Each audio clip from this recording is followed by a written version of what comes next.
સુરત ઉન વિસ્તારમાં મુસ્લિમ સમાજની મહિલાઓ દ્વારા પહેલગામમાં થયેલા આતંકી હુમલાના વિરોધમાં કેન્ડલ માર્ચ સાથે શહીદ થયેલા નિર્દોષ લોકોને શ્રદ્ધાંજલિ આપી હતી। ઉન વિસ્તારમાં મુસ્લિમ સમાજની મહિલાઓ દ્વારા કાશ્મીરમાં થયેલા આતંકવાદી હુમલાના વિરોધમાં કેન્ડલ માર્ચનું આયોજન કરવામાં આવ્યું હતું, જેમાં મોટી સંખ્યામાં મહિલાઓને સનાબીલ 4 રસ્તા પાસે ભેગી થઈને કેન્ડલ હાથમાં લઈને બેનર સાથે વિરોધ નોંધાવ્યો હતો। તેની સાથે જ નજમાબેન દ્વારા મીડિયા સમક્ષ જણાવ્યું હતું કે આ સમગ્ર ઘટના સરકાર માટે શરમજનક છે। કાશ્મીરમાં સિક્યોરિટીનો અભાવ છે અને આ ઘટના બન્યા પછી સરકાર તાત્કાલિક એક્શન લે તેવી પણ માંગ કરી હતી। તેની સાથે જ હિન્દુ મુસ્લિમ ભાઈચારાની વાત કરતા જણાવ્યું હતું કે વર્ષોથી સુરતમાં હિન્દુ મુસ્લિમ એક થઈને વસવાટ કરી રહ્યા છે, પરંતુ આ હુમલામાં રાજનીતિક નેતાઓ દ્વારા હિન્દુ મુસ્લિમમાં નફરત ફેલાવવાનું કામ કરાઈ રહ્યું છે। તેની સાથે આવા મુદ્દા પર રાજનીતિ ન કરવા નેતાઓને જણાવ્યું હતું। समग्र कार्यक्रम में समग्र उन विस्तार की महिलाओं उपस्थित रही थी। मेरा नाम आयशा कादरी है और हम सूरत से उन विस्तार से सभी बहनें और भाई लोग जमा हुए हैं।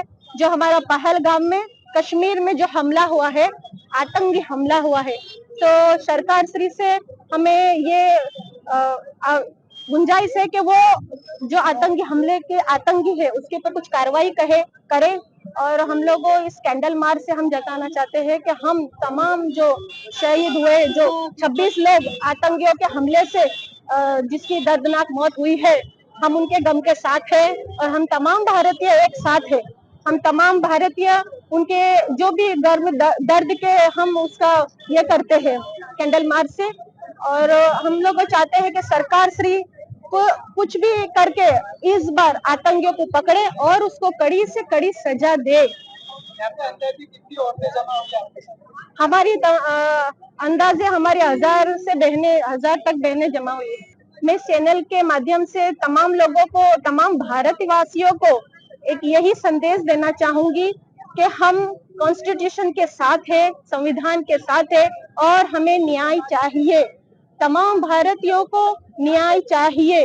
हम सब भारतवासी एक है और हम तमाम जो शहीदों बेदर्दी से कत्ल किए जा रहे हैं और मारे जा रहे हैं, उन तमाम जो जुल्म के शिकार हो रहे हैं, हम तमाम उन सब मजलूमों के साथ हैं। મારું નામ મુમતાઝ મુલતાની 84 ની અંદર વોર્ડ નંબર 30 ઉનગામ ખાતે આજે આ પ્રોગ્રામ રાખવામાં આવ્યો છે।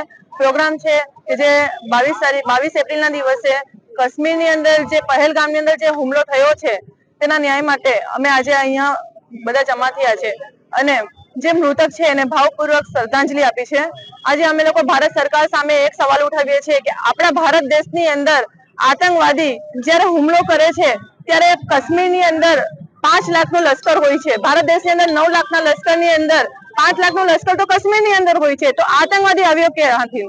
અને જ્યારે આતંકવાદી આવે છે તો એને મારવા માટે લશ્કરની અંદરથી કોઈ પણ જવાન હાજર કેમ નથી હોતો? જ્યારે કે કાશ્મીર દેશ એવો છે કે ત્યાં તો ટોટલ સિક્યુરિટી હોય છે। આજે એક નેતાઓની રેલી હોય છે તો તમામ આખા હોમ મિનિસ્ટર પોતાના આખા જેટલા સમગ્ર ભારતની અંદર જેટલા પણ પોલીસ ઓફિસર્સને પોતાની લાઈનમાં મૂકી દે છે। કેમ કે નેતાઓને પૂરી સિક્યુરિટી આપવામાં આવે છે, પણ જ્યારે નેતાઓને જ્યારે સિક્યુરિટી આપવામાં આવે છે તો ભારત દેશના વાસીઓને કેમ નહીં? ભારત દેશની અંદર શું બીબીને જીવાનું? કોઈ દિવસ રેપ કેસ થાય છે તો કોઈ દિવસ આવા હુમલા થાય છે, તો આતંકવાદી જ્યારે આવા હુમલા કરે છે તો આજે 22 તારીખથી આજે આટલી તારીખ થઈ ગઈ, એને પકડવામાં કેમ નથી આવ્યું? એને સજા કેમ નથી મળતી? જો આતંકવાદીને સજા આપવાની પોતામાં ભારત સરકારની અંદર તાકાત નહીં, હોમ મિનિસ્ટરની અંદર પોતાના ગૃહની અંદર સાચવવાની તેવડ નહીં હોય ને તો રાજીનામું આપી ને પબ્લિકના ભરોસે આતંકવાદીને શોધીને સોંપી તો પબ્લિક સજા કરશે। આવું વારંવાર આ દેશના સાથે જાય એ અન્યાય થાય છે।